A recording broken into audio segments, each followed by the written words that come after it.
Welcome back to the JNL Sports Show. Today is Tuesday, October 13th, 2020. This is episode 11 now. Today, there's been few stories throughout the week in the NFL. Le'Veon Bell just got cut less than an hour ago. Dan Quinn, along with the Falcons GM, got fired. And, of course, Dak's injury. We'll talk about the end of the NBA Finals, of course. MLB postseason, which is going on currently. And Week 6 predictions for the NFL. But first, we have a couple things to mention. We have employees now, sort of. Facts. Interns. Crazy how Noah did not introduce either one of us. Yeah, facts. I was thinking about that, dude. Oh, So yeah. I'm Luke Coleman, by the way. Yeah, I'm Josh. my bad. I forgot. It's all about good. that. It's all good. Listen, Keep it's the a show different- rolling. it's- Keep the it's show We got a rolling. lot to talk about, Yeah, especially in this opening 5 yeah, it's minutes. a different intro this time. So all yeah, good. so we have employees, interns. They're not getting paid. No, Let's be course honest. not. absolutely I mean, not. we're not making. We're money not getting either. paid. I would say we're not We're all getting kinda paid. in the To hole be here. fair, before we just come across like gigantic assholes, all right, we are in a We're in an attic. we're in right an attic now. that's probably negative 5 degrees right now. Like, it is I wouldn't go that fucking far. freezing. It's like 50. We're all cold, and It's brisk. so we clearly don't have money for that. Yeah. And also, we didn't really ask. Like, yeah, we were offered. Yeah, Yeah. we were offered to have Yeah, help. Josh's older brother John, my cousin as well. He offered to manage some stuff because he's pretty. most of the stuff. Yeah, most of the stuff. Because, all right, we're really good at, like, talking into a microphone and having conversations about sports because we did that before there was a microphone in front of Yeah. us. The rest of the stuff is Yeah. where we needed work on, and it just so happens that John is, good with that stuff. So, Yeah, appreciate John- that. John, our new manager, is now. Yeah, he's pretty good at marketing, social media, and all that stuff. And Kaylin, who we've mentioned before, graphic design, pictures, fantastic. By the way. Fantastic, yep. Yeah. Keep an eye out on our Instagram. We have a couple things that will be announced, which I'm about to announce. First, we have a website now. You can check that out, JNLSportsShow.com. You'll see if you pull it up. You know what? Pull it up right now. You can Yeah, listen- do listen. while we're talking. Pull it up right now. I'll give you 3 seconds. Unless 3, you're on YouTube, then you can't. Which 2, 1. we have now. I'm getting to yep. So if you better be there. Let's come on now. So JNLSportsShow.com, it'll take you to our Buzzsprout page, and you'll see our logo at the forefront, and right above the logo, we have links to our Twitter, Instagram, and our now set up YouTube page. And if you scroll down a bit, it will show you our little bio thing there, describing the show, what we're about, and then it will show where you can find us. The main 3: Apple Podcasts, Spotify, and Google Podcasts, along with like maybe a dozen other different platforms that you can find us on if you would like. And you can also go through all of our 10 available episodes on Buzzsprout right now. And if you go to our YouTube, I believe all 10 episodes are up right now. Yeah, They should all. They will be up either by tonight for sure. Yeah. If they're not. 1 through 9 is up currently. 10 should be uploaded By the time they're we're listening, finished. Yeah. definitely. So we got that all set up, YouTube set up. We also have a Facebook group. Is it the JNL Sports Show or JNL Sports Show? Believe it's the JNL yeah, Sports Show. I think it's the Jan. Me, I mean, just look up both of them. It's Yeah. gonna be one of them. Yeah. You'll We know. did- we It'll did- have they- our logo. we You'll- decided to go with a group instead of a page just because it just seems like the better option. Yeah, they're John kind of talked us through this whole thing, and just groups are bigger than pages are now, and also it's way better for interaction. Yeah. You guys can post whatever you want on it. I mean, we'll go through rules. Yeah, we'll have a created know, set of rules. If I see one fucking vice president nominee, I'm gonna lose my fucking mind. Or president nominee, I'm gonna lose my mind. All right, we're not going there. This is all sports. But we definitely want to interact. So go fucking join Absolutely. Yes. And one more thing about our page: if you could leave a review, if you listen and you like it, even the tiniest bit, Even if you don't, Even if just you don't, leave a just review. Just don't be be too a- harsh about it. be a homie. Be Yeah. a homie. And that. I have an announcement as well for an upcoming episode eventually. We are looking for somebody, whoever listens to the show, whoever enjoys the show, will come on for an episode. Obviously, you have to be decently knowledgeable in sports. I already know a couple of kids that have reached out to us and said that they would love to do something. So look out for that. If you guys are interested in that, DM us on one of our socials. Remember, just go to JNLSportsShow.com and you can see all of our socials there, and you can DM us. We'll get back to you. We're looking for I'm sure we'll do it more than once. Oh, yeah, for sure. Yeah, but we definitely want some just people that we either grew up with or just anyone who wants to be on the show. We can do it over Zoom if you want to, or if you live near us, we can obviously do it in person. we could set it up in person. Yeah, and we're looking for 10, 15-minute segments. Yeah, I mean, if we like you, we might just be like, fuck it. Yeah, Stay here for the rest of the episode. Talk about it, you know what I mean? Yeah, we can do that. But yeah, hit us up. Ask us like what specific thing you want to talk about. If you want to talk about like just NBA or just NFL or MLB or top stories of the week, whatever. DM us. You can DM us on JNL Sports Show, or if you follow either of our personals on whatever social media account, DM either of us. And our graphic designer Kaylin on Instagram at Photos by Kaylin. Yeah, and she'll do like if you're starting a business or anything, or even just want something to do with like your brand or whatever done, she'll do it. Just hit her up, and it'll take her time because she's in school and she does a lot of hard work with it. Yeah, but she's incredible. If you guys like our logo, definitely she's the one that did it. So. She does all of our graphics and stuff for our announcements. I think she's finished with our announcement for asking for guests. Yep. So that'll be up on our Instagram by the end of the episode. So yeah, look out for that. DM us. Feels like a real operation we're running here, guys. Yeah, it's not getting just serious. us. It's not just us what fucking an around. introduction. We haven't even started talking about anything yet. Let's go into sports. Noah, we all saw LeBron win his fourth this past week. We all knew it was coming except for you for some reason. Listen. You were holding out hope. Listen. I was going bold. I was going with the underdogs here. I wasn't counting the Heat out. Then they were plagued with injuries, and I was like, well, so much for my pick. And then Lakers wound up winning in 6. LeBron gets his 4th ring, of course. He almost averaged a triple-double. He has 1.5 assists per game away. AD had a pretty good series, 25 points a game, 10.7 rebounds, 3.2 assists, along with 2 blocks a game. LeBron becomes the first to win Final MVP on 3 different teams, and him and Danny Green joined John Sally and Robert Horry as the only players to win finals with 3 different teams. And Rajon Rondo, he's a good dude from Celtics fans here. First to win the finals with both the LA Lakers and the Boston Celtics. Glad you pointed out the LA Lakers, because I guess there was someone, I didn't even get their name, but when they were the I think Minnesota Lakers, I believe so, yes. They won with the Boston Celtics and Minnesota Lakers. So everyone was like, well, technically Rondo wasn't the first. He's the first LA Laker and Boston Celtic final winner. So shove that one. And despite the loss in the series, Jimmy Butler, he balled out. He played his heart out. He played I think he had 12 minutes of rest throughout the last 4 games, which is nuts. I mean, yeah, you don't win the finals. The Heat doesn't win the finals, but they get farther than they thought they were going to, and their next season now looks more promising than ever. Yeah. They have something to look forward to. This, as much as it sucks to lose in the finals, you ran into an absolute unit of a team. Yeah, that is the Los Angeles also Lakers. Got hurt by injuries at the very start of the series. And if anything, obviously a ring would be nice, but I think this is a plus for the Miami Heat and all. Yeah, I think so too. Butler becomes the second player in history to lead his team in points, rebounds, and assists in a finals series. He averaged 26.2 points a game, 8.3 rebounds, and 9.8 assists. And Tyler Hero, after all the hype after the series against the Celtics, pretty underwhelming series. 14.7 points per game. Only shot 36.8% from the field, 36.7 from 3. So after all that talk about, being a bucket, kind of tough. I mean, he made a fan out of me in the series against the Celtics, and I was really rooting for him.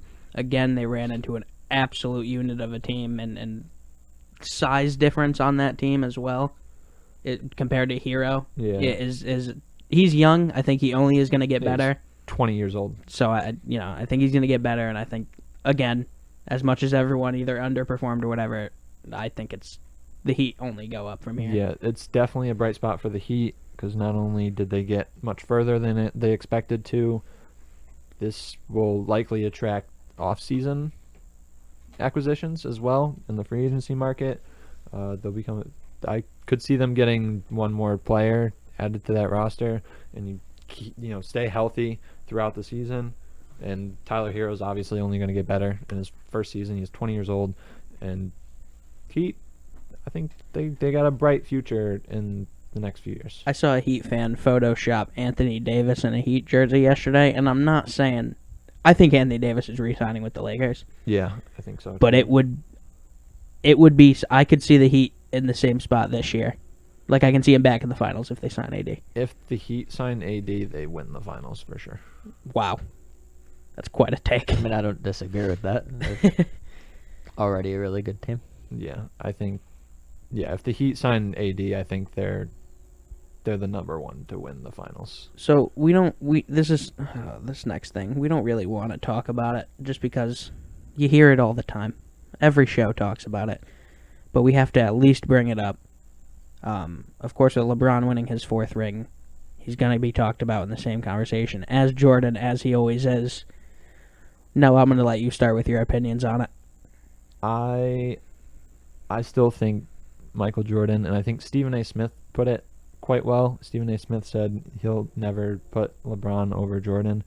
One, because LeBron has as many finals losses as Jordan has wins. Jordan has never lost the finals. And you could say, yeah, playoff series. LeBron has like a lot of the stats, right? He has a lot of the individual stats. But you also got to consider eras, which was Stephen A. Smith's main point, because this in today's game, it's much more made for offense. Yeah, I don't want to use the word soft because every single NBA player could probably rip my fucking head off. But it's the rules are leaned towards helping the offense more than ever. Yeah, for sure. Fouls are called like there's no tomorrow. Whereas you didn't have that as much as Jordan era.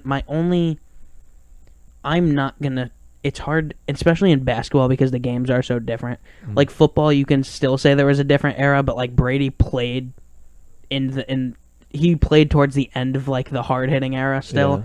So like he was still in that. So like the Brady Montana GOAT conversation is kind of, I think it's gone now. I think people just Brady's the GOAT now. Like after the last.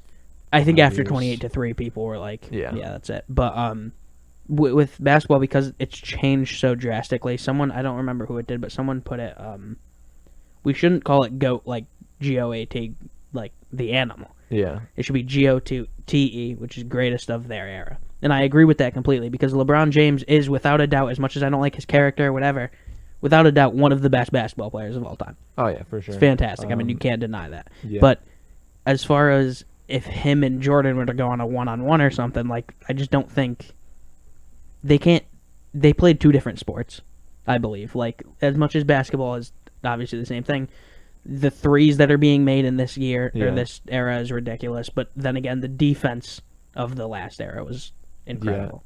Yeah, I can agree with that. Go of their era. LeBron, I would say 2010s for sure. I'd say 2000s would probably be Kobe. 90s would obviously be Jordan. Yeah. 80s maybe Bird or Magic. Not really. In 70s maybe Kareem. So I guess I think it was in the playoffs. They said today that Jordan never beat Larry. Wow, my voice just exploded. Larry Bird in the playoffs. I wonder how many times he played Larry Bird. Because they were talking about how Jordan, Nick Wright, who's a... Oh, Nick Wright. Yeah, I fucking hate that dude. But he was talking about how the things the media doesn't tell you about LeBron or Michael Jordan, which is funny because he's the media telling us what the media doesn't like us to... It doesn't make sense. Sounds like Nick Wright. Yeah, and he was saying how he's never beaten a super... Michael Jordan has never beaten a super team in the playoffs, which...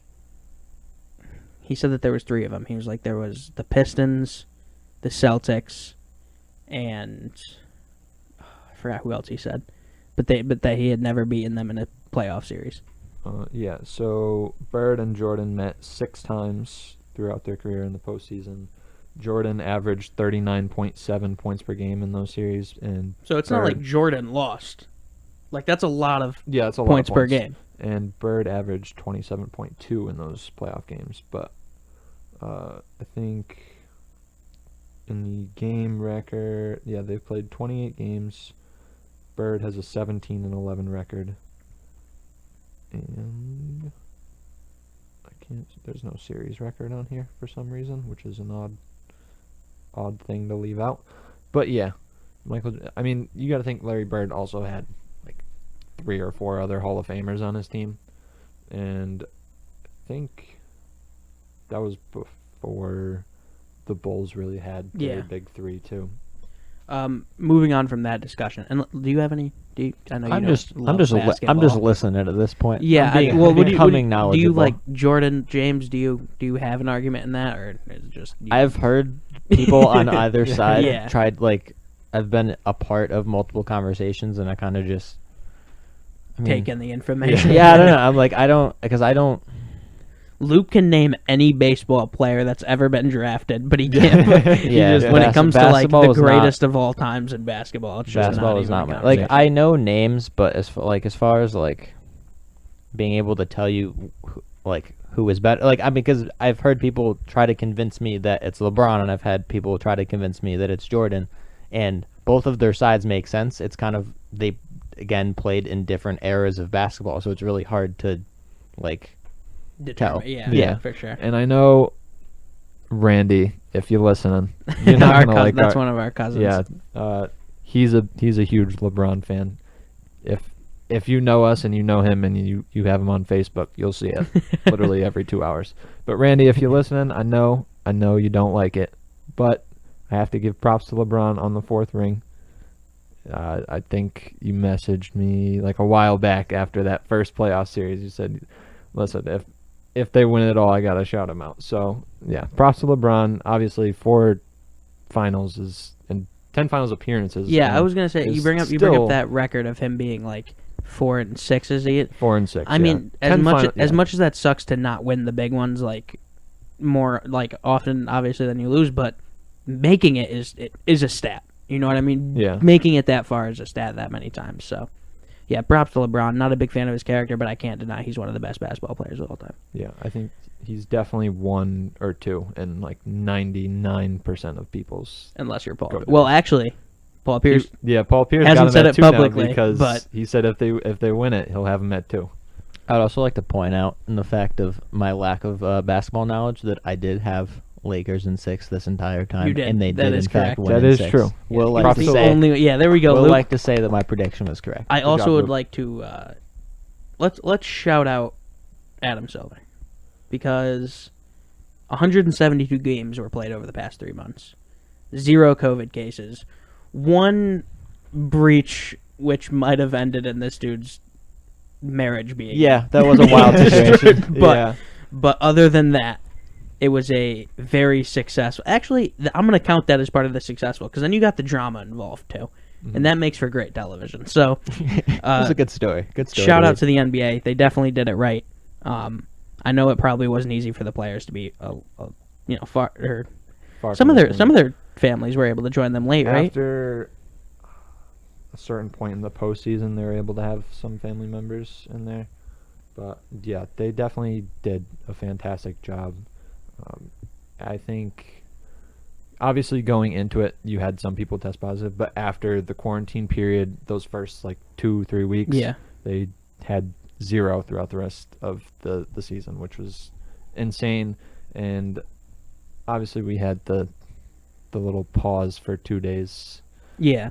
But other than that, it ran smoothly for the entirety of the bubble, and they did a fantastic job. Really can't do better. Yeah, and I think, I don't know, hockey did it too, but I don't think they played as many games, right? 172 games is crazy that they were able to do that in 3 months in one spot in a bubble. You know what I mean? It's incredible. Definitely hats off to them. And no, this next story about I didn't even know about this. What is this? Avery Bradley and his wife Ashley donated $30,000 in supplies to players in the WNBA, focusing on working moms. I found that today. I thought it was so the NBA players that are already mothers. I believe so. Yeah, some players in the WNBA. Yeah, which is a little wholesome story. But be a good mention. Props to Avery Bradley. Yeah, and you know what? That actually reminds me. We'll also give this a shout out. Sue Bird, WNBA GOAT. Yeah, Sue Bird, fourth She also won her 4th title in Yeah, her I 17th think. season. Yeah, and I think her and LeBron have the exact same amount of Finals MVPs Yeah, too. they both just won their 4th season or 4th finals in their 17th season. Yeah, and she is definitely the GOAT of the WNBA. For sure. She's incredible, and still, how many? What season did you say she was in? 17. So Same as also, LeBron. wow. Okay, so yeah, That's crazy. Said that twice. The yeah, parallels. they're killing it right now, both of them. Is that it for the basketball? Yeah, pretty much. We have no idea when the NBA is going to restart. They have not really said, because they said that they were thinking about pushing it back a little. I think late January or some point in February is the target currently. Yikes. But I don't know. We'll see. Yeah. And of course, we'll still keep up with, I'm sure, free agency will. Oh, yeah. I happen, think and we'll free still talk agency, about I'm that. not sure when free agency starts. I think December. All right, and we're going to the MLB now, and I think we all have to talk about 7 years ago today, David Ortiz in the ALCS championship game. I think they were down 1-0 in the series, and it was 5-1. Game 2. It was in the Yep. bottom of the 8th, 5-1 Tigers. Oh, I remember it so vividly. I get goosebumps. Torrey thinking about Hunter it. flipping over the fucking bullpen, and Yeah. The security security guard with his hand. cheering. Bro, just giving his literally, like, his hands are up in the exact same positions that Torrey Hunter's fucking feet are in the Yeah, air. no, it was Absolute it was a wild electric moment. photo. Great moment. Absolutely wild moment. But Luke said that he probably jumped like 2 feet. yeah, I could tell you exactly what. Mother- I will. What'd you do? Just slammed my kneecap against the table. Jesus. I can. All right, let's keep going. I could tell you the exactly what was going on when that grand slam was hit. So like I was watching it with my family, and at the time it was 5-1, and like the Red Sox offense had looked like trash the entire game at 1 run, and the Tigers had 5, so like it obviously wasn't looking good. So It was not looking think- up. Was No. it Scherzer started that game, their pitching rotation, they had Verlander, Scherzer, yeah, they were And insane. I think Pedroia broke up his no-hitter like 6th or 7th inning. That game Yeah, I think he had a no-hitter into like the 6th or 7th. wouldn't surprise me. But I still don't understand how the Red Sox won that series. It's absolutely Yeah. like on And paper. you know, was like kind of going away from that, but not staying on the same like night. David Ortiz hits that grand slam. The Red Sox win. You switch the channel to fucking. I think it was it a Monday night? Oh, I couldn't tell you Because that. I think it was Monday Night Football. Mm-hmm. Patriots Saints, and the same night Tom Brady let a comeback, and they threw a touchdown with like 35 seconds left in the end zone, and it was literally like you flip the channel Yeah. after the game, and it was like 2 minutes left in the fourth, and Yeah. Brady's just coming back on the field. Yeah. Great night for Boston, but specifically that David Ortiz hit, it's got to be one of his most clutch moments. Yeah, of his he was facing career. Benoit on the mound, and I remember before he hit it, Greatest they line said, ever. Ortiz has never hit a homer off of Benoit. I think it was That first pitch. yeah, First it was pitch. it was that. Yeah, the ranked it to right field. very next pitch. Fucking incredible. Love that moment. I got to get that Torrey Hunter picture framed. I'm I'm going to get it surprised printed you and don't framed. already. I thought about it, but I just kept forgetting. And, you know, pictures are cheap, and frames aren't that expensive. I don't know why I haven't done it. You could just do it yourself. Yeah, but yeah, no. So that was 7 years ago today. Good memory. Good Yeah, memory. great memory. So as far as like MLB playoffs going on right now, so we have both the championship series going on. So both series have games going on as we're recording. It's 10 o'clock at night now. But surprisingly, the Braves, as of right now, the bottom of the ninth, they're winning 8-3, and they're already up 1-0.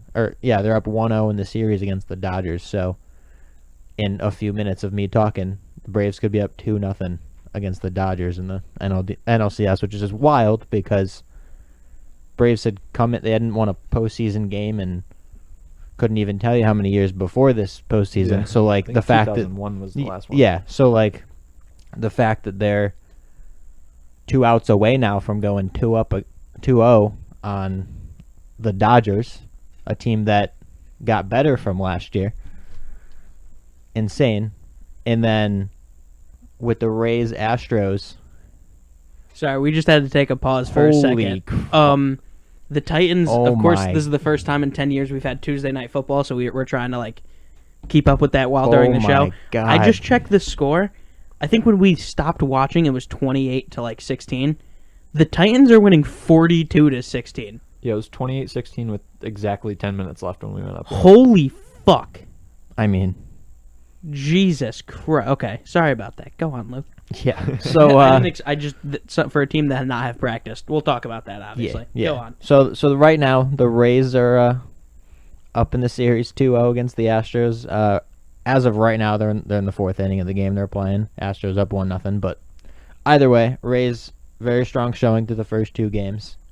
Have shown that it just appears that they're a better team through the first two, and hopefully the fucking Rays knock out the Astros. I messed up on my predictions for a lot of the rest of the playoffs, but my World Series prediction was the Braves versus the Rays. Hey, and that's all that matters. Really. So Yeah. yeah. So Rays Braves side, the Braves winning it all. So it would be nice if it was that's just a very good change of just the way that the MLB has been in the last 5 years. So it feels like it's been the exact same fucking teams every fucking year. It's always the Astros, and it's always the Dodgers, and it would be nice to have it be Braves Rays instead of Dodgers Astros again. I don't want to yes, that was a great World Series, but at the same time, I don't want to see it again. Yeah, no, I'm out on that. I would much rather see someone new come in. Yeah. Also, gotta love the Dodgers keeping the choking meme going on for one more year. Who were they supposed to pitch today? Clayton Kershaw was he supposed to had pitch. back spasms or something. Yeah, right? they had to start Gosling, I think his last name is, but what's it called? Damn, you hate to go from Clayton Kershaw to fucking. Gosling's his last name. He's pitched really good this year. I mean, he's not Clayton Kershaw, but Yeah, that's what I'm saying. Kershaw is supposed to be back for game 3 or 4, hopefully at this point. So, especially Braves are winning 8-3 in the 9th, so they kind of need Kershaw to come back because that would be real tough if they lost him for the rest of the series. Yeah. Sounds like a rip for that series. Especially when you're down 2-0. About to be down 2-0.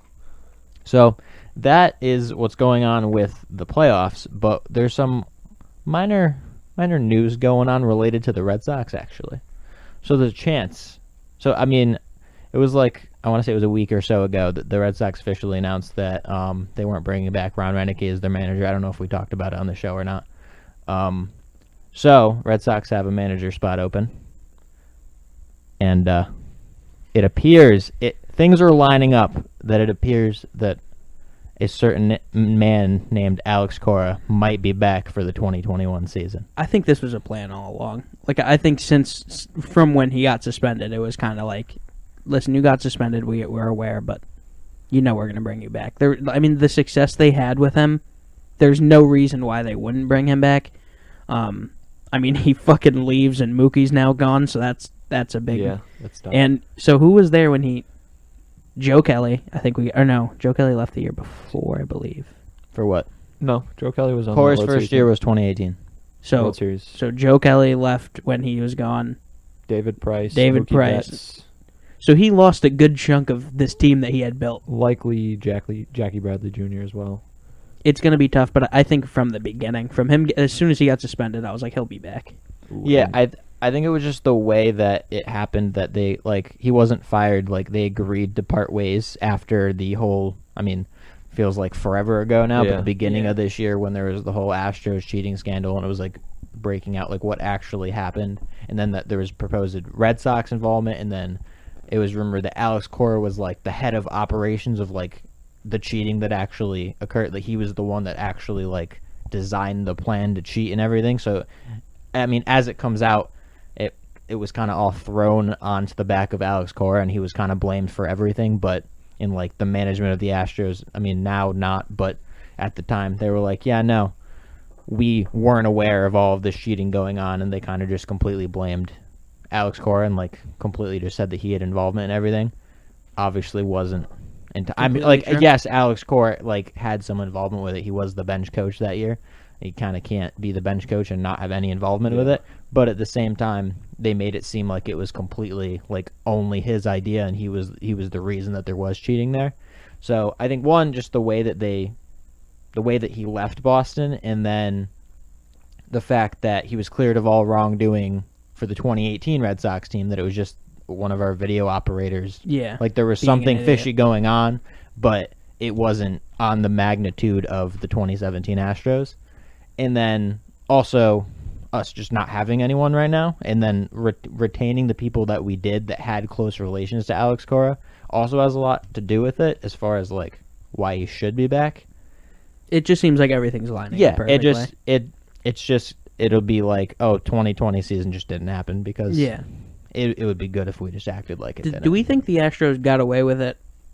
Like, I mean, obviously they got away with more than they should have, but Yeah. did COVID? I don't want to say COVID's a positive for anyone, but did COVID help their outcome? Like for sure. If you like back in like February, March area, like right beginning of spring training, like people were like, I mean, the Astros issue, the Astros cheating scandal.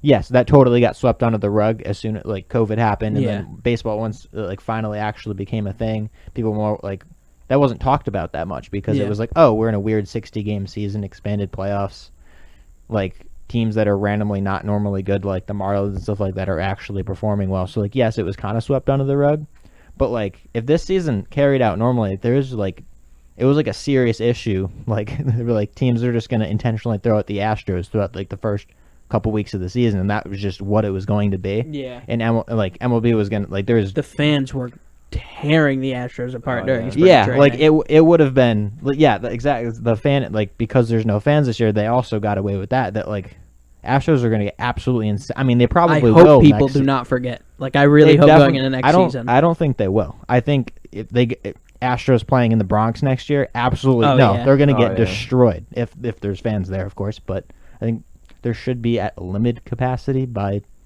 April of next year. Like they should. It should. Will it? I don't know. We'll see how that works. At some point next season, I would. Yeah. I would Me think. too. I mean, especially because like you see the NFL, but those are like grand stadiums. So it'll be interesting. It'll be interesting. And then would be able to the MLB draft order for next year's draft. Yeah, I hope Luke's fucking happy. I am very excited about this because like I almost thought that my rooting for the tanking wasn't. It was just gonna be all for naught. We started taking off a little towards the end. Yeah.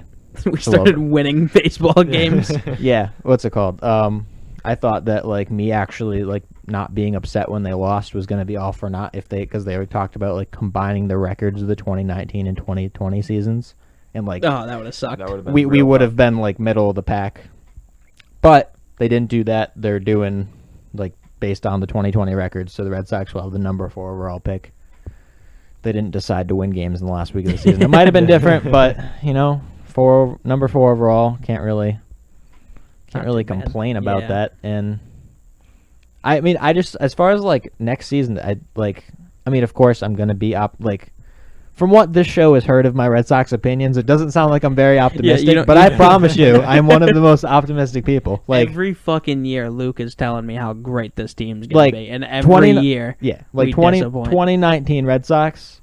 I was in it till like mid-September. They were basically like out of it. Yeah, like early August. Early August, you're like, yeah, this isn't the playoff team. But no, I was following every game. I was like, this team can turn it around. I'm like, they can do it, and they didn't. But I had faith. So I'd like going into next season. I think that Sale coming back, Erod coming back, then. If you add Alex Cora had a great relationship with people like Rafael Devers, Xander Bogaerts. Like, yes, not having Mookie Betts is still a thing that we have to deal with now. Like, that's not great. But we do have Verdugo, who do have Alex a Verdugo. Lot of promise. Yeah, and I mean, obviously he's not Mookie, but he's young. I think he's younger than Mookie, and he's showing a lot of promise. And I think he fits in with the Red Sox. I think he fits in with Boston. He has a very Boston-like personality.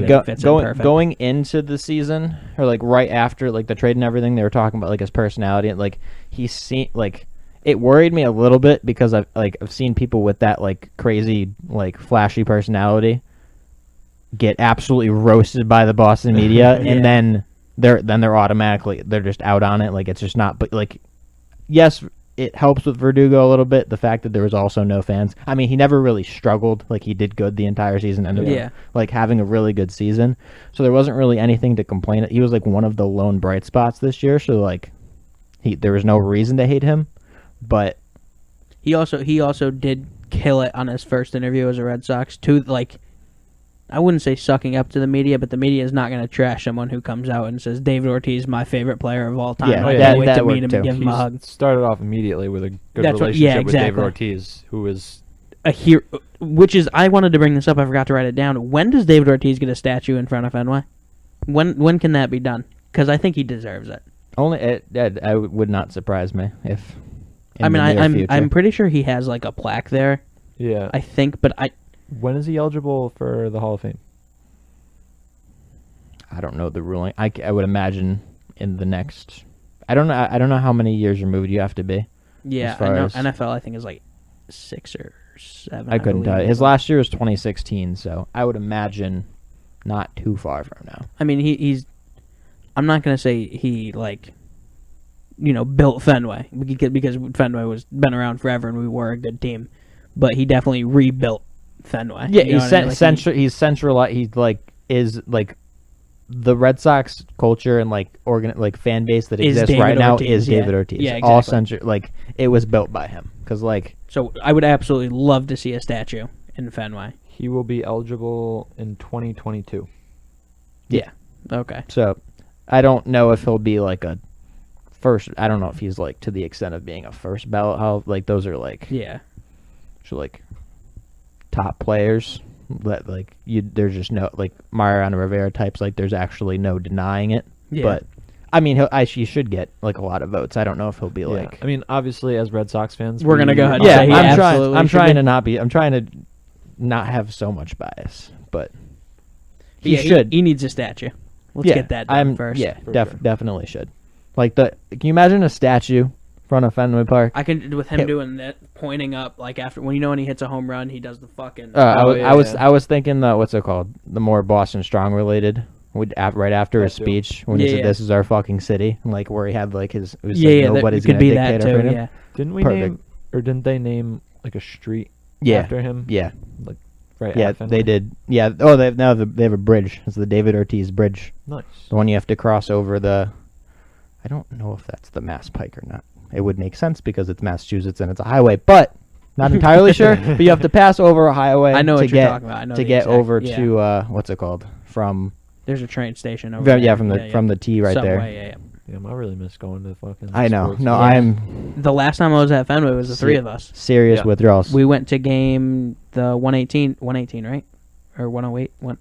Very last game of the season. Last game yeah. of the season Yeah, was and they won. 162. Yep. 108th win of the 2018 season. And that was before this show was even like a thought. Like Yeah, I think individually everyone wants to have a podcast or something. It's a fun time. I said on Facebook the other day that like let's make a podcast is just 2020's version of like let's start a band, and I think that's true. Yeah. So as much as like I'm sure we've all had it in our heads that we wanted to eventually do this, but yeah, that was the last time I went to Fenway was the three of us together. Yeah, And I remember it was a while back. The first idea of a podcast. I was watching Family Guy, and it was the episode where Peter bro, really? starts a. Yeah, This I is remember- when you texted me. I told you in your car. It was after we hung out. I was watching Family Guy. It was the episode where Peter makes a podcast with Quagmire, Joe, and Cleveland and everything. And we were hanging out one night. I was like, dude, we should totally make a podcast. It'd be super fucking cool. And the idea just kind of like sat in a limbo for a while. And then all of a sudden, you and Luke kind of like started getting serious about a sports one. And then we're here. Here now. we are. Episode Well, we 11. had a incident that was a blessing in disguise that we've all have said, Luke especially. Blessing in disguise happened, and that's what's really kickstarted this idea. Love doing it. It's a lot of fun. Oh yeah, super fun. So we're moving on now. That's good for MLB. I mean, Okay. Yes. games But I are will. games happening, and the Dodgers are playing right now, right? Yeah. Both series are going on, but it's also the fact that I do want to bring up because it's 8-7 in the bottom of the ninth now. I was just about to Jesus. mention that. Dodgers two have outs. scored. It's Yeah, a high-scoring game. Dodgers have scored 4 in the bottom of the ninth. What the fuck? Is there a runner on third? Oh, it just got out. Okay, Braves won. Just Hey, kidding. let's Okay. go. Just kidding. Good job, Braves. So my prediction, yeah. So Braves did end up going up 2-0. Solid. Nice. Wow. That was Does wild not look good wild for the end of game. Dodgers. Astros are up 1-0 in the bottom of the fourth. God damn it. Damn, both series started with a 2-0. That's crazy. All right. So moving on to the NFL now. Last night, it was Thursday night football between the Chargers and the Saints. Did we all pick the Chargers? It's Monday night, by the way. not Oh, it was Thursday night. Monday night. That's right. That is right. It was Monday I picked night. the that's right. Chargers. I know that. I definitely did not pick the I Chargers. picked the definitely Chargers. picked. Yeah. Definitely picked the Saints. They should've Justin won. Herbert made a fucking name for himself once again. I mean, he's done nothing but impress since coming out. I think he's the best rookie quarterback in the league right now. Yeah. Nothing against Joe Burrow because I really think Joe Burrow might not survive the rest of this season. Like he might actually die. In Joe Burrow's defense, Herbert definitely has a not that the Chargers Yeah. are a great football Herbert team. still but needs his- a better offensive line, but Herbert's supporting cast is much better. He is throwing Yeah. to Keenan Allen and Mike. well, Keenan Allen got hurt early. Yeah, but yesterday. he still has those caliber Yeah, of players for sure. And Mike I mean, Williams. Joe Burrow has zero offensive line. I Yeah, mean, like he's almost getting murdered on every single. He was torched against the Ravens this week. Yeah, He was real hit tough. at least like 20 times. He was, it yeah, was tough to absolutely watch. embarrassed. That Yeah, was going back to Mike Williams. He made an insane catch to set up That should have set to up set the up the game-winning field goal fucking that field should have goal. won the game. But is it Badgley? Yeah. Their kicker. Yeah. Doinked it off the right upright. tough. Went You into know, overtime. it's fucked up because like it's one thing to miss a field goal, but Doinkin's got to be one of the most like depressing. It's crazy because because like it was a pretty deep field goal, but like he 50 had he yards? had the distance. It Yeah. was just fucking Yeah, I think it was this exactly close, 50. couple inches off, Yeah, and hit off you the hate- right upright. You hate to be Herbert. First rookie QB to throw 4 touchdown passes on Monday Night Football, and your kicker just shanks the Dude. game Yeah. winner, and and you lose in overtime. it sucks because like winning obviously is going to be a quarterback stat forever because winning is important, and especially for a quarterback Is who's the a goal leader. of the game. Yeah, and like a quarterback who Yeah, winning is is supposed to be, important. and a quarterback who's supposed to be like a leader, like should have the wins. Yeah. But when you see someone like Herbert who's fucking doing literally everything he can, and then fucking kicker shanks it, it sucks. It does suck because that goes against him. But I think the Chargers knew what this year is. You know what I mean? It's a starting year. I saw a lot of fans calling for Anthony Lynn to be fired. I think they should give him one more year because the Chargers are never healthy. Let's get that out the way. Yeah, Their defense is hurt, and they should have had a better defense than they do. Eckler is hurt for a while. Eckler's hurt. I think you give Anthony Lynn one more year, just because he was the one that brought Herbert in. yeah. Herbert needs to develop, and if Herbert's going to develop, it's going to be scary for the NFL because he looks He's like he's nasty. developed. Yeah, So- you need to give him. I don't think it would be a good move for them to if they were to let's say they lose another game or two if they were to move on from Lynn now. Well, it doesn't look. I don't help Herbert. Yeah, that's what I'm saying. I from a perspective of looking at the development of a rookie quarterback, switching head coaches halfway through your first year, Yeah, not a good that's look. not you just gotta see what Lynn can do develop because Lynn did just have Phillip, but Phillip Rivers was a good obviously really good quarterback, so had Yeah. long tenure and yes, the Chargers had their own woes and not being able to perform when it actually mattered and all that great stuff, but he did just it's not like the Chargers haven't had a good quarterback in the last few years, so you just got to see what they can do with I think they Herbert? keep him for at least one more year. I mean, especially with how well the offense is clicking at this point, especially early on. Yeah. Early on, this offense looks good. It's the finishing that's tough. The Chargers are 3-13 in one-score games since the start of 2019, so they can't finish games. Yeah. Is clearly the biggest problem here, and that might be a coaching problem. It could be a getting tired problem. You know what I mean? Who knows? I think they give him one more year, and this team drafts well, does free agency well, and they're going to be a good team. We want something finally happened before our show instead of Absolutely. directly after the show. When we were just talking about literally before we got the notification where Le'Veon Bell was going to be traded, because it was talked about earlier today that they were shopping him, and we had all that written down. Luke, go ahead and say what we were talking about before we got the news. Okay, so I'll break it down for all of you guys out there. So we were talking about it, and obviously Jets' relationship with Le'Veon Bell's relationship with Adam Gase, awful, because it was a day or so ago. Le'Veon Bell tweets regarding saying that he wasn't utilized well by Adam Gase, and basically tweets that were talking shit about Adam Gase. Adam Gase saw that and of course mentioned it to reporters, of course, because that's what Adam Gase does, and then painted a bad picture. I said when he said this, I talked to Luke and Noah about it, and I was like, it's weird because if Adam Gase is going to go ahead and be on an interview or during a press conference, be like, yeah, well, I wish Le'Veon Bell came to my face instead of liking a fucking tweet. And I'm like, but you're just doing the exact same thing, except you're not liking a tweet, but you're shading him through the media instead of you being calling up Le'Veon Bell and be like, hey, I know you like that tweet, think we should talk about it. Instead, you just did just as bad to him in the media's eye. And why is Adam Gase still a head coach? Yeah, who let him be this? He's only kicked out good players. And it makes no fucking sense. The Jets organization should be ashamed of themselves for letting him stay in the power this long. And the fact they just released a very promising running back who's had great seasons because they weren't utilizing him well is an embarrassment. I mean, me and Luke were talking about it a bit. I think you were out of the room when we were downstairs.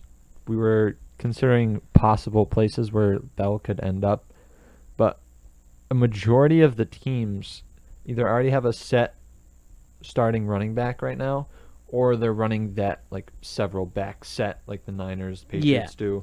And since Le'Veon Bell was complaining about how often he was utilized, that could be why they weren't able to shop him as much, because no team really needs him right now, especially with the cap hit that he has. So yeah, we didn't really say. So they go to shop him, and then they decide to cut him today. And I'm sure teams looked at it and were like, we could trade for him, but there's a good they chance don't he's going to want be there. him. Well, it's because there wasn't a clear team that would definitely is definitely in need of a running. Yes, there are teams that if you added Le'Veon Bell, it makes your team a lot better, and they have the flexibility of doing it. But there wasn't a team that was we need him. So and the running back position is tough because it can change at any week. Yeah, the running back positions are top tier, not for long positions. Yep. They get hit all the time. They're not a group that stays around unless you're Frank Gore. For some reason, you're not staying along. You're not staying along for the ride. Le'Veon Bell would be a good. I just don't see him starting on any team right now. Even if, which I had a prediction that he goes back to Pittsburgh, not Pittsburgh. Pittsburgh Steelers. I don't think he starts right away. I think that would bother him. I think that as a Steelers fan, I spent many years watching him do crazy things that were just absolutely insane. One of my favorite players when he was there, and our offense was absolutely insane in the years that he was there. And would I be upset if he came back? Absolutely not. Especially now because he's been cut. I can't imagine that whatever deal he signs with whatever team he signs is going to be a expensive or lengthy one. So if we sign him a gambling year. Yeah, if we sign him to the veteran minimum for the rest of the season, be completely okay with that because James Conner gets hurt every 3 weeks. So I'm surprised that James Conner has been hurt already this year, but he's had a few pretty good games already. So it's only a matter of time before he sprains his ankle or something. So I'm not rooting for it at all because I like James Conner as a player, but he just is made of glass. So and his contract's up at the end of this year. Yeah, he's a free agent at the end of this year as well, so he'll be gone. Most likely. I don't see them with his injury woes the last few years. You can't commit money to someone like that, and you just can't do it. Because when we have drafted running backs in the past couple of years, so we just drafted McFarland, we got Benny Snell the year before, still have Jalen Samuels. So do we have running backs in the backfield? Are they James Conner caliber? Not necessarily. They're not Le'Veon Bell caliber either. That too. But the crazy thing is that Le'Veon Bell's 28 years old right now. He's only 28 years old. Well, for a running back, it's a little. But his prime years were 3 years ago. It's crazy that you think of the name Le'Veon Bell, you're like, oh yeah, that dude was really good 4 or 5 years ago. You're like, oh, he has to be 30, 31 years old now. That's imagine saying in 2016 that Antonio Brown and Le'Veon Bell were not going to be on football teams in 2020. Like, I that's would- an insane thing to say. Luke would tell me to shut the Oh fuck my up. God. Like, there's no way. Luke would be like, how could you even say that? Antonio Brown's going to sign a 12-year contract with us tomorrow, and we're going to be fine. And then, If I could talk to 2017 Luke, I would. I would tell him some things. listen, because kid, you're in for a rough time. Yeah, you're in for a fucking time. But yeah, no, it is absolutely insane that if you told me that in 2017, I'm like, no fucking shot that either of them are free agents right now in the Yeah. middle of a season. That like a good chance that Antonio Brown probably doesn't play another NFL. I mean, I thought at this point that he would be on a team and he's not. So there's obviously like a reason behind that. I mean, as far as like a public like between his relations with specific like teams in general, Yeah. I would have thought that there would have been some sort of traction for something. But He has to get through with this court case. Is really I mean, what's the big that deal. is true. But like, so let's say he doesn't play this entire season. Like, I guess teams might be interested in signing him next year, but then he has a whole year removed from the league. Like, has had multiple off the field issues. Yeah. Got like had the whole fiasco of this entire year and last year. That like, is it worth it at that point? Like, I think he'll Dwayne be, what, Johnson should give him a 32? call. I Oh, think for he'd the be XFL? great in the he said that he XFL. wouldn't play in the XFL. Well, he's not going to What? fucking play in the NFL, so you Then- got to make up your fucking mind. Do you want to play football or Then not? He just won't. What he's going to do, the- rap? Because he's real good at that. He's gonna do Antonio Brown things, man. I can't explain his actions, but yeah, no. So I think my opinion on Le'Veon Bell issue is that as far as like where I think he'll go, I don't know how many teams are gonna like try to sign him. As far as like how many teams are actually interested, I think there'll be some surprise teams that are interested, but I think it'll come down to even if it's like for Bell specifically, even if it's a role that he's not the starting or like. If he'll be okay with the role being like in a split backfield for a team that That's is winning. good. Yeah. If it's a winning team, he'll be like, okay, absolutely. I mean, I know they don't need him because they have so many running backs, but like the idea that he's going to be a Buccaneer has to linger in the back of your mind at some point. I don't think so. Like I thought I about don't it know. because They have 3 running backs. yeah, but they don't really have a catching back. Like Jones is good at that, but he's not Le'Veon Bell. Fournette is a little more of a power back. I don't know. Yeah, Jones has been struggling with catching passes. Yeah, and they but I don't know. They have That's they a have lot. Jones, Fournette, and You can't have McCoy. You can't have 4 running backs. in and your McCoy's back. been struggling with catching too. He's dropped 2 passes in the end zone in the past 2 weeks. You can't have 4 running backs. Well, no, in they your have to cut backfield. one or trade one. Obviously, I mean they could Yeah, I probably don't cut know. McCoy. He's old. But after getting Fournette and McCoy as offseason additions Yeah, to I don't just see it give up happening. on one of them, yeah, I completely understand. But again, they're in win now mode because Brady isn't going to be around for 5 years. yeah. So That's true. it makes sense too. I think we came to a conclusion that the Rams were probably the team that needs a running back the most. Yeah, I think Rams are probably. They're an interesting situation because they've all kind of randomly have gotten hurt. So they have like the 3 main running backs of they have Cam Akers, Justin Jackson. Well, they have 4. They have Josh Kelly, and then Darrell Henderson. I think is his last name, Darrell Henderson. Yeah, and they have Malcolm Brown too. So who has not been utilized after his Yeah, monster first week. And Yeah. one thing that's like something that Le'Veon Bell adds that other running backs might not is that he really is a passing back. Yeah. Like I don't want to say he started the whole like passing back thing because he Yeah. didn't obviously, but he did revolutionize the fact that if there's no one there, Ben was throwing it to him. You know what I Yeah, mean? no, Like, he was the check down back. yeah, he That was the check down, and he still could be, I believe, if Yeah. he is using the right way. That's why, even when you think about who needs a running back, maybe let's not think about it like that. Let's think about who needs a weapon, right? Because again, like you There's said, a lot of teams that need a if weapon. he might be okay with being a second down back or a second back if it's for a winning team. Yeah. You know what I mean? So they're going to put him out there for it. That's why I think, as much as the Bucks already have this team that I think they're rolling with, it would make sense to bring him in as a check down back. And Josh. Brady's a big fan of check downs. Josh, you saying the words, so a team that needs a weapon made me a little scared because you know a team that would love another weapon, the Chiefs. Yeah, but I don't. Shut your mouth right now. Yeah, I don't think You 'cause shut they your got, mouth. They got, It You popped shut in my your mouth right now. he would take a veteran deal for that It too. I popped bet you. in my mind, Shut up. and I Oh. wish it didn't.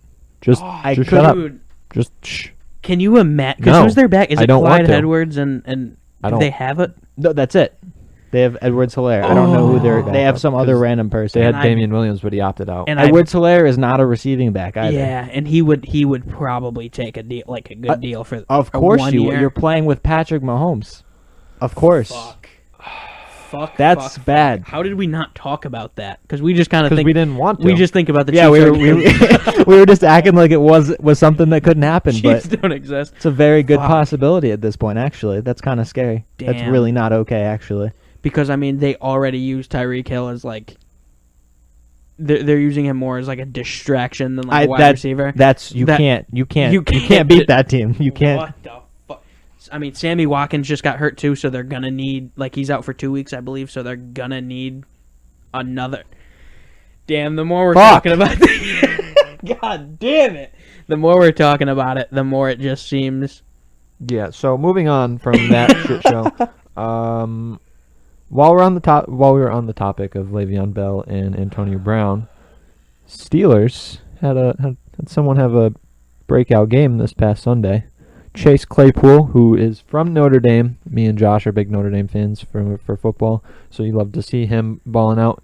4 touchdowns. He had 3 receiving and 1 rushing. Luke, we were talking about how good the Steelers did last week, and Lucas still looks the most upset as possible. He's just thinking at the idea of Le'Veon Bell holding a Lombardi trophy, hugging Patrick Mahomes at the end of the season, and I agree. It's a scary thought. I'm mad that you brought that negative energy on the show, to be honest. I wish I didn't. I wish it didn't pop into my head, but I couldn't. But why did you have to spread it to us? Yeah, though? yeah, seriously. You could have couldn't just kept. keep that contained. You could have I'm just gonna kept drive that. myself insane. It sucks You because it could've- makes sense, dude. Like You could have. It does. You it's could've- so bad how much it makes sense. You could have spared us. Like You could have spared us. yeah. Chiefs, please don't fucking Yeah, offer him a deal because seriously. that's I the mean- deal he's gonna accept. Yeah, he is gonna. And he'll take Just don't do it. He'll take a Just Chiefs- fat pay cut for Chiefs that just too. automatically say that you're not interested. Then I'll be Fuck. All right, so yeah, Chase Claypool. Let's talk about it. fucking Chase monster Claypool. game. Absolutely was a great sight to see. Yeah, what do you have? 7 receptions over, I think 107 yards or something like that. Yeah, we had fucking what's it called?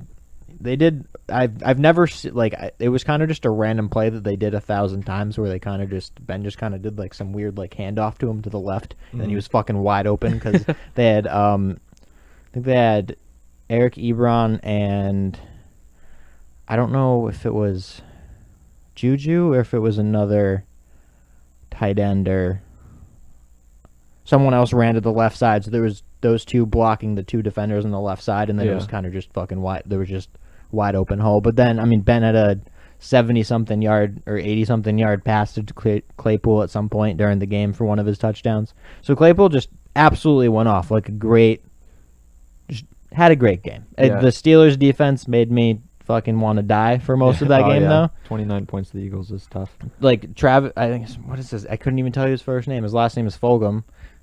Receiver on their team had what do you have? He was targeted 30. He had 10 catches for 150 something yards. Let's see. Yeah, 10 receptions, 152 yards, and a touchdown. Yeah, like when I tell Out of you nowhere. that every time they threw it to him, he was wide open. Yeah. He was wide open. It was just insane how open he was. It was like everyone else was covered, but it was just Yeah, and drove me insane. Claypool finished with 7 receptions, 110 yards, 3 receiving touchdowns, along with 3 carries, 6 yards, and a rushing touchdown.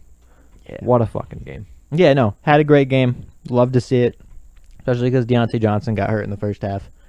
And I mean, I was high on like once we drafted Claypool, like he was getting like his like height measurements and like some of like his combine things were very similar to Yeah. Megatron, like very similar, Yeah, like like the same body type, same height, same. I don't know if their 40 time was similar, if it was their broad jump that was like they have like Yeah. very similar like play styles as far as a wide receiver. So I was like, oh, give me fucking Megatron every day. That would be a Yeah. crazy. Yeah. And like he played. I mean, I wouldn't say it would be a lot to say Megatron level because that was whole Yeah. different breed of wide receiver. But On Notre Dame, I believe they utilize him as a tight end for Yeah. most of the time because Yep. of his size. That's and why he was I nasty. thought. I thought when he was drafted, I thought they were drafting him as a tight end. Yeah. That's what everyone thought he was entering the draft as. But there was a decision, and the Steelers just said they were going to do him as a wide receiver. you're like, yeah, I mean, it worked out. Go Yeah, sign Eric looks Ebron, good. make it so you have Claypool as your tall wide receiver. I mean, it worked in our offense in 2017. That tall wide receiver was Martavis Bryant, and it completed our offense. It was someone that we could go to deep. That physical wide receiver, there's a good chance that they can make a contested catch against a defender.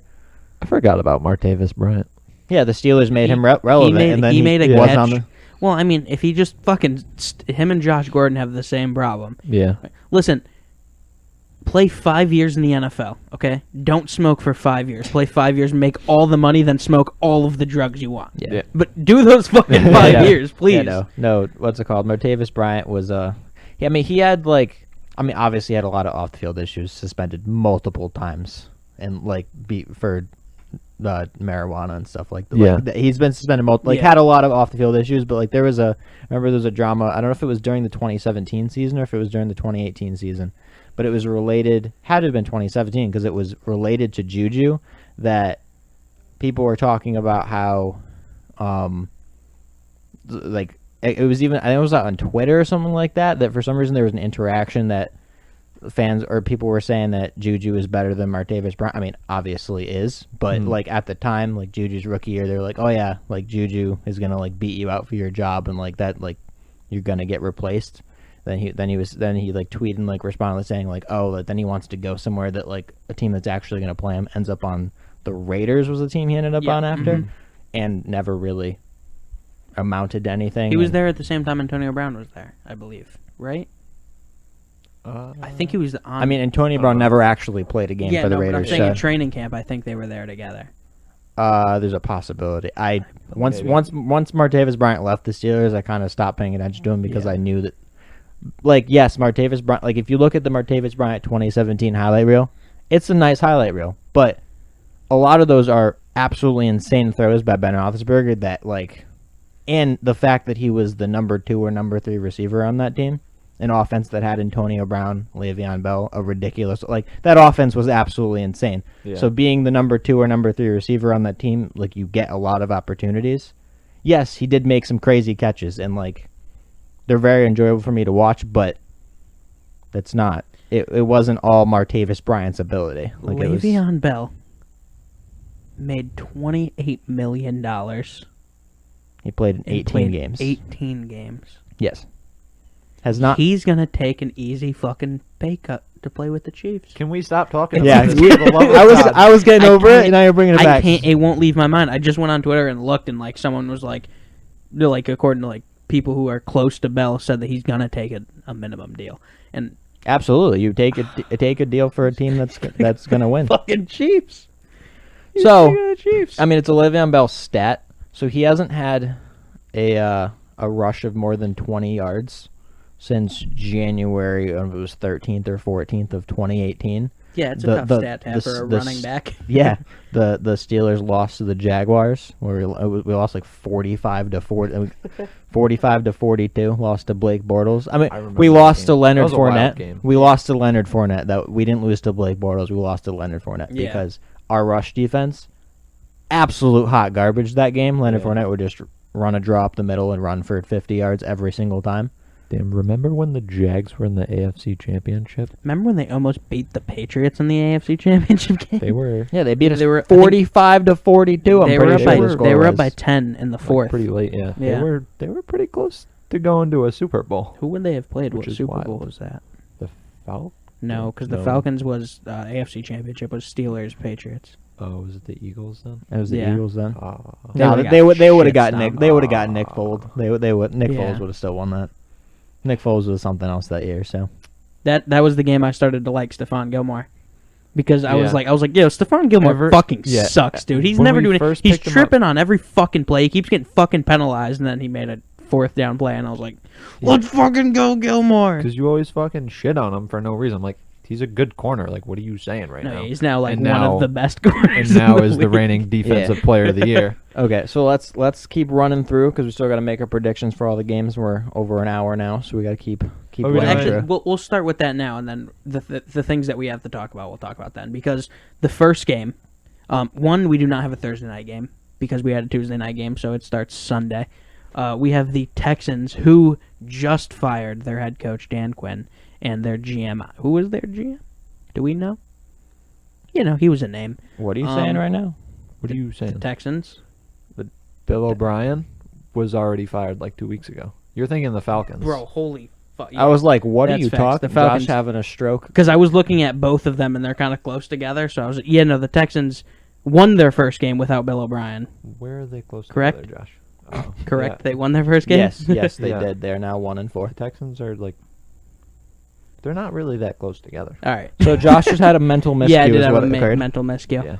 We're gonna keep going with that. Texans playing the Titans. The Titans just the Texans just shit on. Yeah, 42-16 The Bills. was the final score. Wow, and they haven't practiced in 2 weeks. And the Texans don't look very good. They don't. So we're going. Yeah, I'm going Titans. I I'll go. I didn't expect the Titans to play this Yeah, game they- tonight. Putting up 42 on the Bills. Yeah, the On the Bills 4-0 Bills? Yeah, fucking insane. That's a crazy fucking. Luke, I'm going to tell you right now, you're making this way more complicated than you have to do. You could I'm literally trying to just do it type- one-handed. Just let me TI. do it. You Yeah. could just do Titans and then you can type Titans once and then put JNL So the instead of writing Titans. CBS 3 app, we're times. having a conversation that we shouldn't be having because no one knows what we're talking about. So our CBS app is down because the game just finished. Yeah, so we So can't. we're not allowed to do pick 'em now, so we're just typing them down as we go. So that's what Noah was talking about. Yeah. Go to the next game. We got Ravens. Eagles. This is going to be a fucking walk in the park, right? Like, there's no way. Yeah. There's no way the Ravens fucking. Yeah. It's I mean, gotta there's be no way the Ravens. Eagles even come close to this game. No. I would be very surprised. We got probably a yawn game. Falcons, Vikings. Now we'll talk about Dan Quinn, who was just fired. Yeah. And their GM, who I have no idea their name. I forget his name, but yeah, he's Gonzo. So who cares? Dan Quinn brought them to one Super Bowl, got 28-3, and then just kind of fucked up. Yep. I mean, and it sucks when you have, because a lot of people will be like, oh, don't blame the coach, but on paper, and I've said this since last year, on paper the Falcons should be incredible. And on paper, when your team looks good and you're just not performing, it's got to be the coach. There's no other explanation. Matt Ryan was playing good football the first 2 weeks. Falcons kind of got to him, but they're now saying that they don't think Matt Ryan is the quarterback of the future. I did see that. I was surprised by. Yeah, I was also surprised. I mean, how old? Matt Ryan can't be that old, right? I mean, he's not young, Not but young. Yeah. to say that I would to say- essentially say that you're not, you don't look at him as your quarterback in the next few years is kind of Yeah. crazy. I'd say probably like late 20s, early 30s, maybe. He's 35. Oh, actually. 35. He's Yeah. 30. Really? That's wild. Yep. Interesting. That He's is been in wild. the league for that long. Yeah, I guess so. He was drafted in 2008. He was the 3rd overall pick in the first round. That's wild. Huh. Was unaware of that. But he's an MVP or a former MVP. I mean, he's still not playing terrible. He still has accuracy. I don't know what unless they're going with Trevor Lawrence. If they're fully Yeah, if going you for look Trevor at it, you're Lawrence, 0-5. I mean, I guess you go Trevor Lawrence over Matt Ryan, obviously, just for long term if you have the opportunity. But they gotta draft some defense. I'm going They Vikings. got it. I mean, yeah. Noah, you also going Vikings? Yeah, I think after their game against Seattle the other night, they played very well. They played tough against Seattle. Obviously, came up 1 point short at the end. But, yeah, Falcons are looking awful. So Yeah. I don't understand. Because they've been good on paper for the past few years. But they just haven't. can't fucking get can't it win I together. don't think they've been over 500 for the record No, since not since the Super the Bowl. Super Bowl year. Yep. Hate It's to tough. see it. Hate to see it. And I think it's, I don't know, because maybe their new, or whoever they're interning for their head coach, or, I mean, substituting for their head coach does better, but it sucks because they really are a fantastic looking team and have been for a while. They're wasting Julio Jones' career and wasted half of Matt Ryan's career. It's a travesty. It really is. The next game, Browns-Steelers. Luke, I hate to do this to you. I really I don't even do. know why you're doing it. The Browns are so impressive, and I am on the fucking Cleveland Browns hype train right now. Also, to add to that, the Steelers did give up 29 points to the Eagles They did last give week, up 29 points to the Yeah, Eagles, but that did which not is look good. tough It's a divisional game. considering the Browns' offense has been on fire these past few games. Yeah, but Oh. it's the goddamn Eagles, Luke. I don't want to. That's not. I'm saying the Browns versus the Steelers Oh, is a yeah, divisional game. We're Which in means Heinz it's gonna be Field close. Yeah. We're in Heinz Field with fans now. By the way, they allowed fans starting last week. I would be very surprised. I think. Yes, the Browns are a good team this year. Like, I don't they're see actually, Odell slowing down. They're actually playing like they should, but I don't know.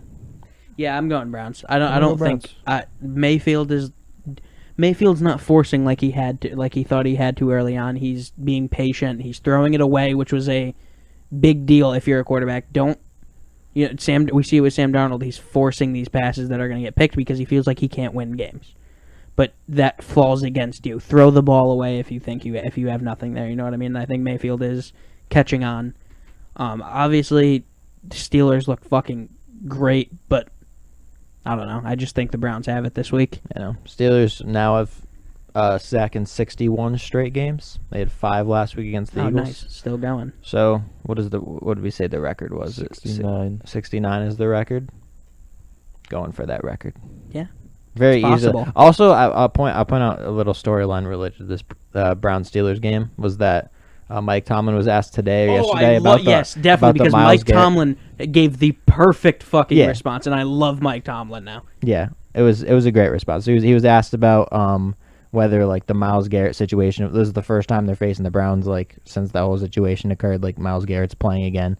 They asked like, is that something that like is motivating you guys? Is there any sort of like talk in the locker? Like, is that something that's talked about and like that you guys are thinking about? And he was like, no. He's like that's a low hanging fruit. Yeah, and he he said was like, we're not one to go for low hanging fruit, and also like it happened. Whatever, fucking. It's a divisional game against two talented teams in 2020. Like, kind of making it a point that this happened in the past. We know it. Let's go. This is a different game. Yeah. I think though, I know he just got done saying we're not playing games. I think you send Mason Rudolph out for the coin toss.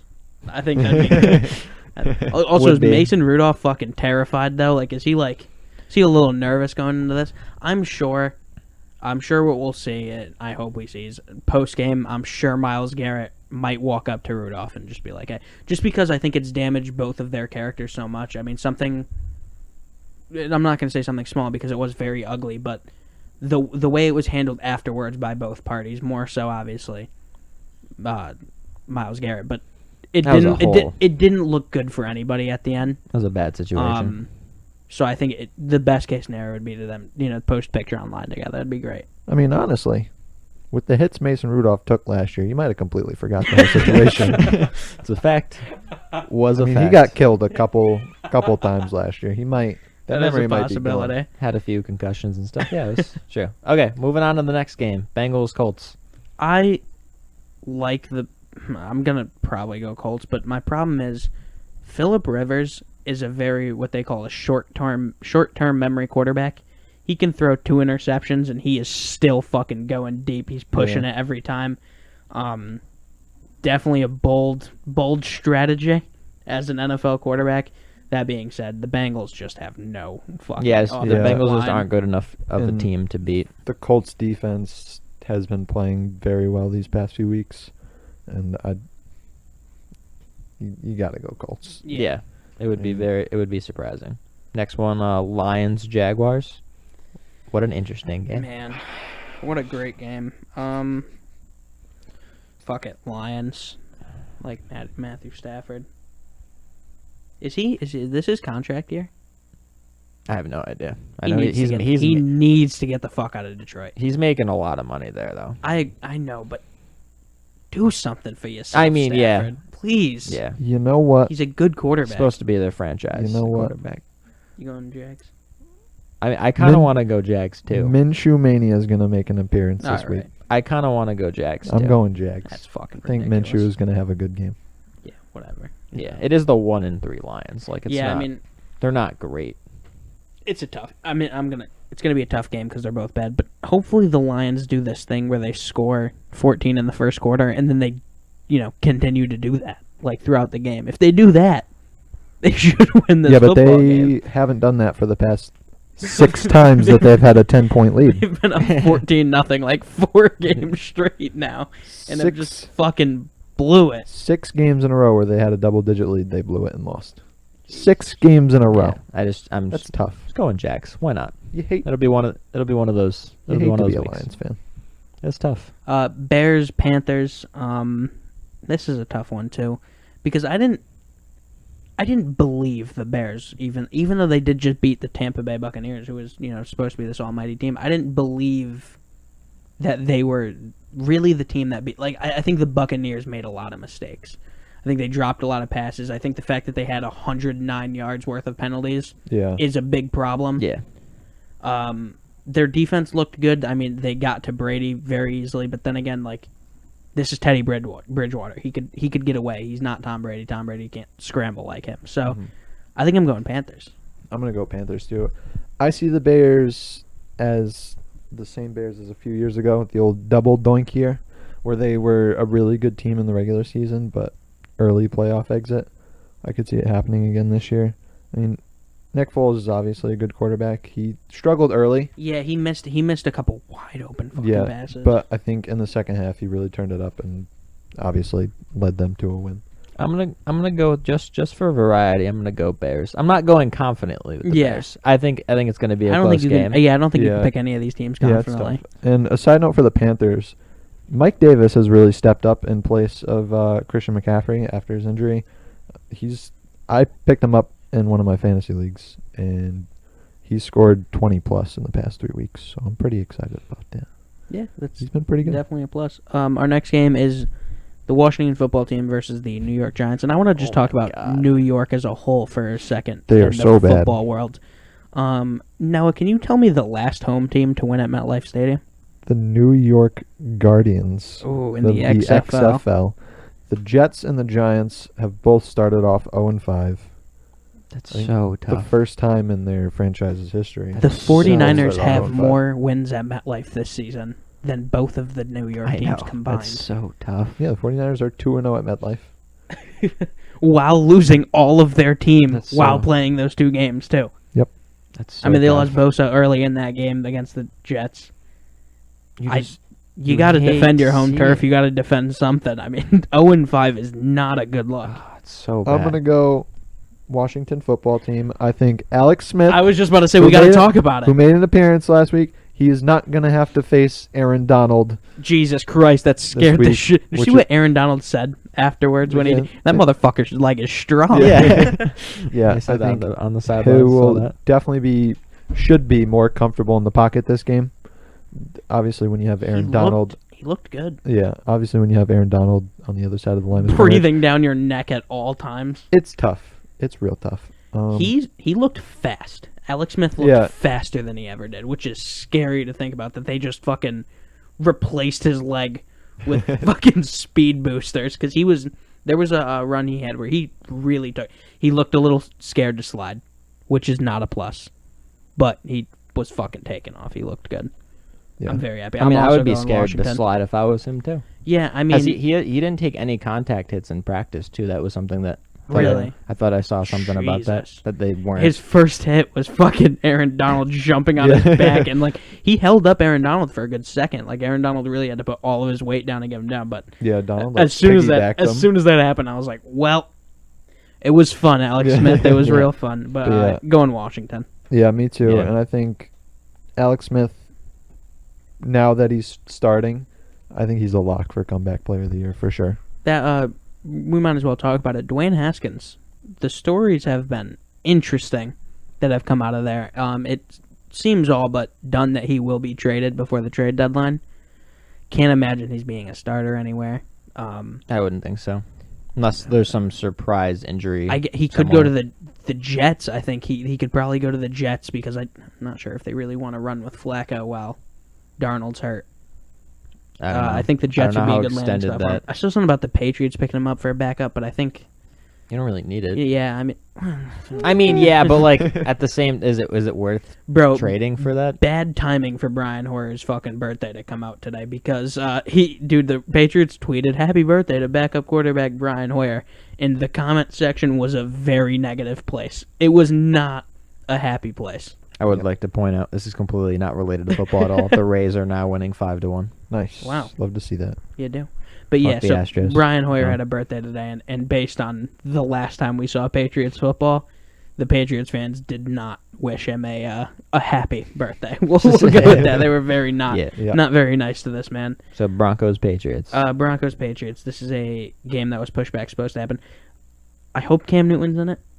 Yeah, I was just about to ask you, have you guys heard anything about that? It would be 2 weeks on Saturday. So if he has the full diagnosis where like it's the full 14 days, he has 1 day of preparation.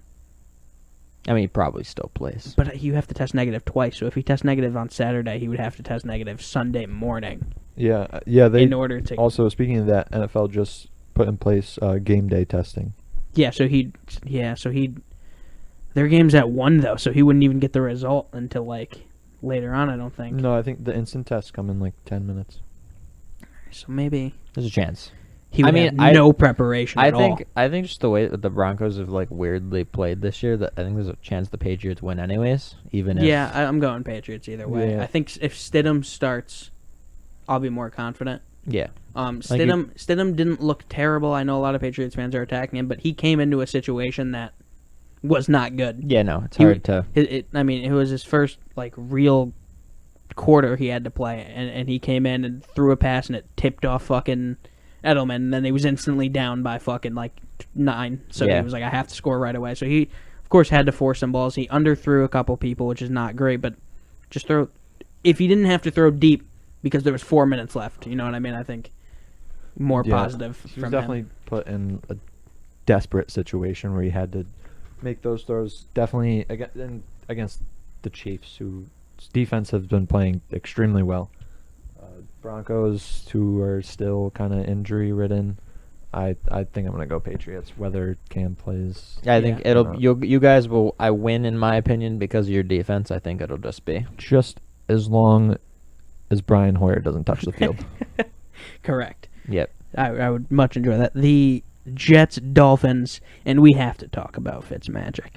I mean, we fucking have to. What a game against one of people who are saying the best defense in the league coming into this season. Granted, they have injuries. They There's have been a half lot of that They have defense injuries. right now. Yeah, but I mean, he was fucking slinging the ball. He's old as shit, and he was not afraid to go deep, and he did it numerous times on the 49ers. So, that being said, the Jets are absolutely not winning a football game till at least week 10.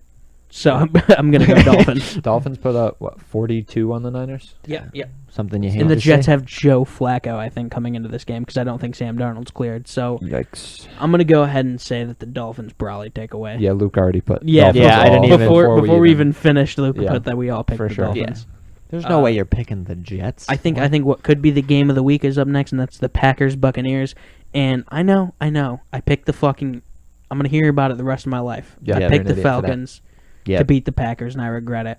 And to make up to the Packers for that, I'm picking them over the Buccaneers. I was about to say, don't tell me you're picking the Bucks over the Yeah. Packers. No, I mean I love Brady, and I think the Buccaneers are slowly clicking. They didn't look good offensively. I mean penalties hurt them, but their offensive line looks sloppy. But again, you're playing Khalil Mack. That's who they were playing last week.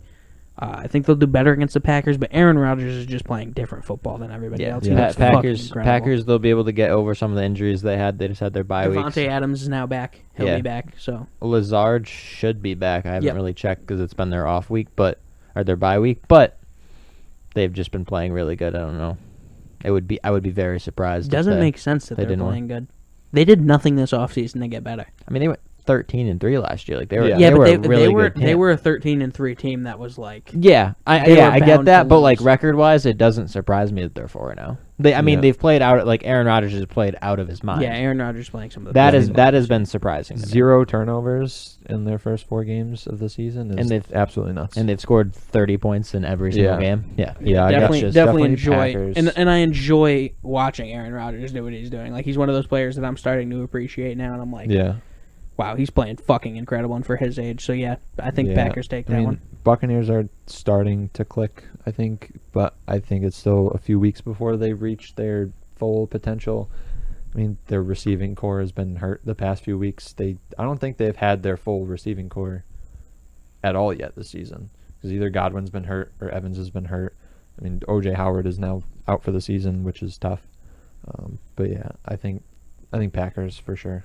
Yeah, we all going Packers, Luke? You going Packers? So we got Rams 49ers.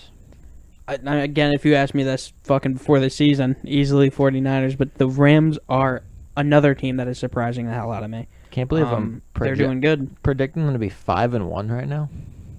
Yeah. Cannot believe that. That's crazy. Yeah. So we're all going Rams. I think. Yeah, I think last year. I think last year was a fluke for them, like a fluke, in the negative sense that they did not look good at all. I think they got better this offseason. I think Sean McVay is going to be one of the all-time coaches. You know what? Niners have been struggling the past 2 weeks. Obviously, losing to the Eagles and Dolphins, not a good look. Not a good look. Yeah, they did just give up 42 to the Dolphins. I think the Niners bounce back this week.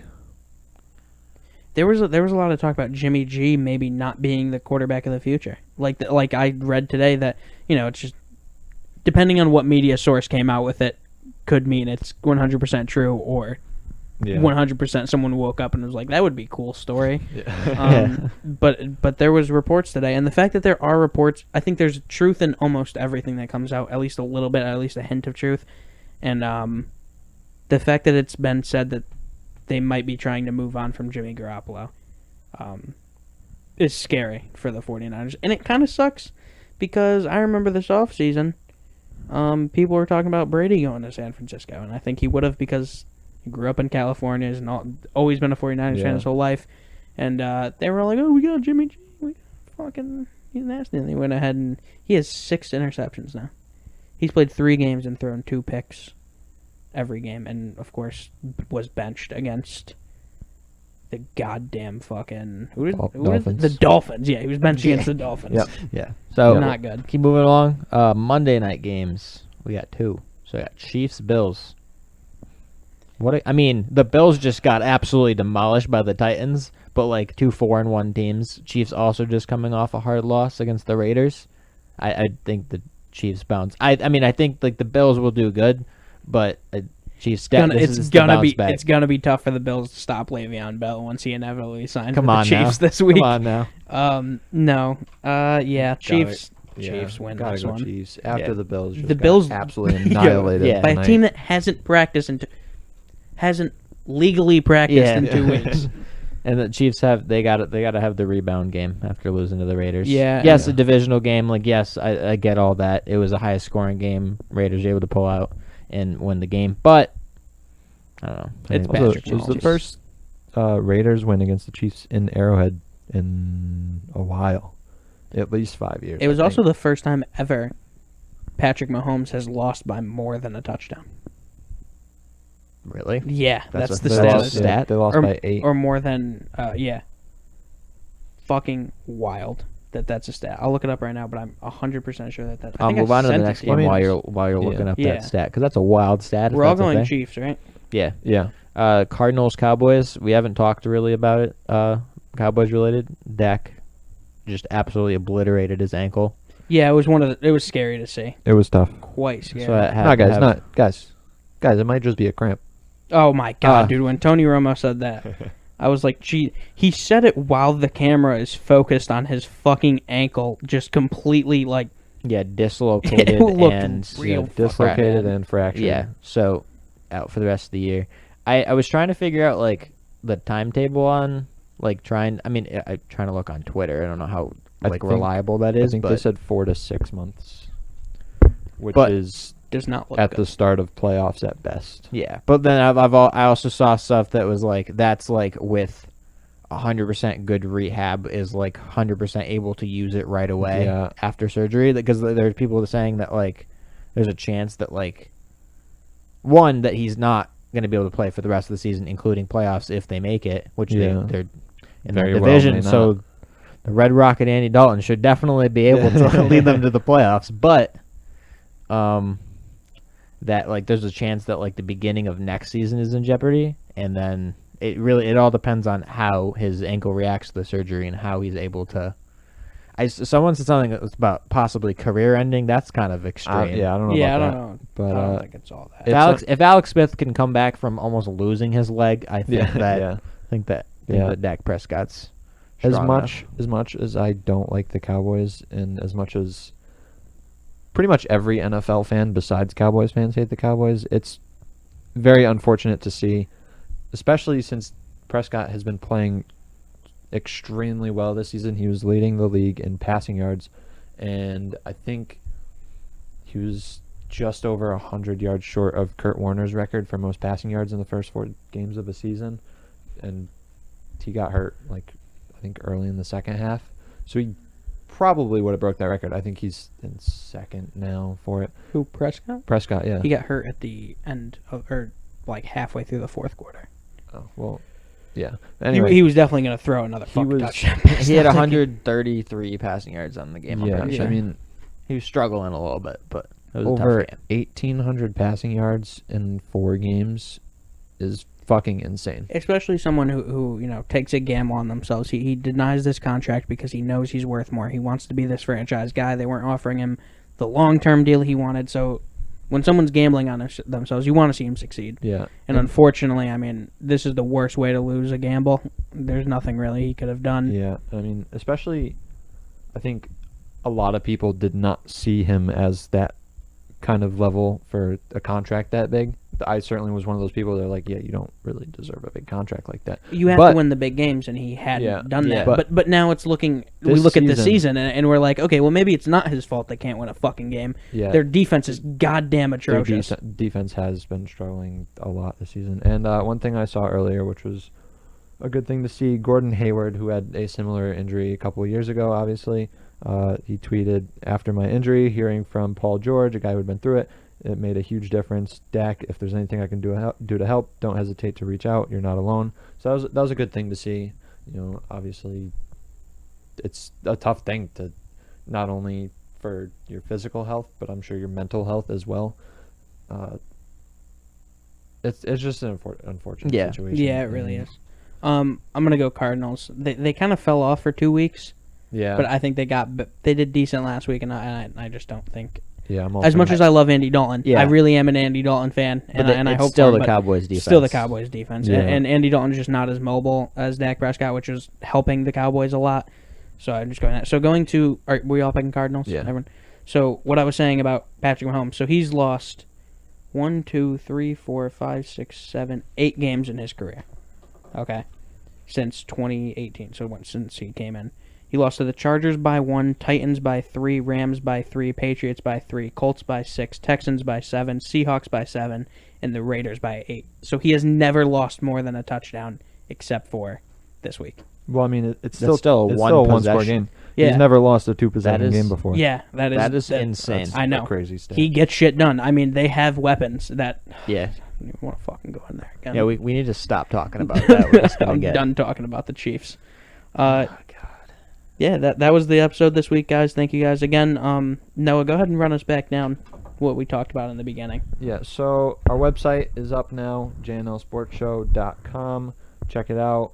We have our Twitter, Instagram, and YouTube links right above our logo on the front. The very, as soon as you open it, see our logo above Twitter link, Instagram link, and YouTube link. Scroll down a bit. You see where you can find our show. Apple Podcasts, Spotify, Google Podcasts, the bigger ones, along with 10 to 12 other ones that are lesser known. And you can also see each episode. YouTube, first 9 episodes are up now. 10th episode should be up by the end of the night, by the time you guys are listening. Yeah, our manager, John, has been a huge help. He's going to continue to help us marketing. Obviously, try to get a bigger audience and such. And what do you want to say, Josh? We didn't say this earlier, I don't think. So our manager is actually going to be joining us on Fridays, I Yes, believe, for a that is segment true. that Yep. we decided to let him do. We'll keep it a surprise. Yeah. It's just a meme that we've talked about for Yeah. years now. We've always just said this, so we'll keep that as a surprise. But that is just something. So be on the lookout for that. And then of course we are looking for people. Yes, DM us. whether it's on the JNL Sports Show Twitter, Instagram, whether it's one of our personals. Yeah, let us know. DM us that you want to be on the show. DM us what you want to talk about, and we can figure out whether you want to do it on Zoom, in person.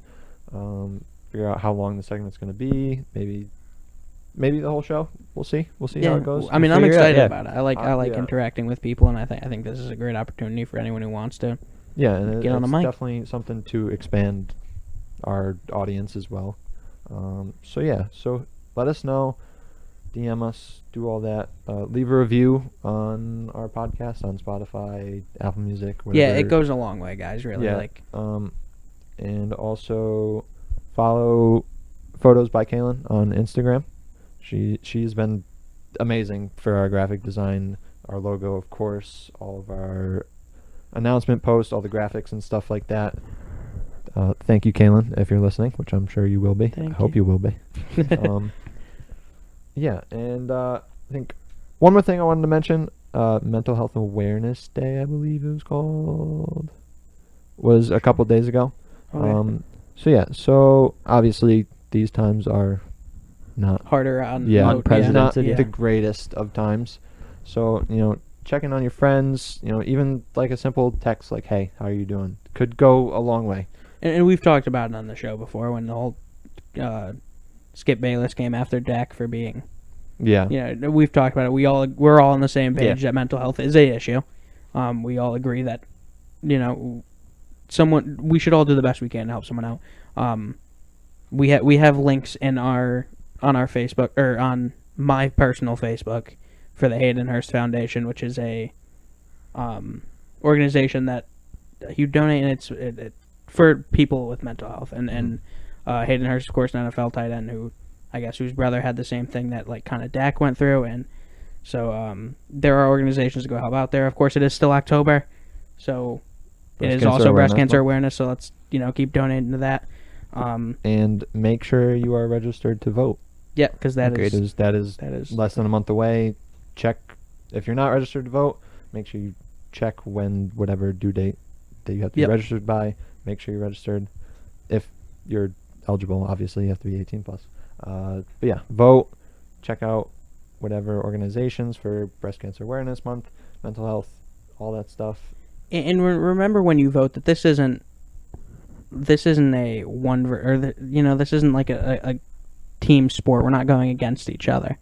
I think something that's been happening is we're Get your voice heard. We're dividing too much, and I think we're all on the same path that we want something. We no matter who gets voted in, there will be change, I believe. But I just think let's not look at this as a way to talk down on each other. What I mean? This is tough times, obviously, for everybody.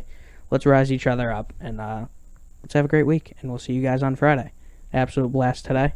And remember about our social medias, and please leave a review if you've made it this far. We're just three idiots talking on a mic, and we love to do it every week. So thank you guys.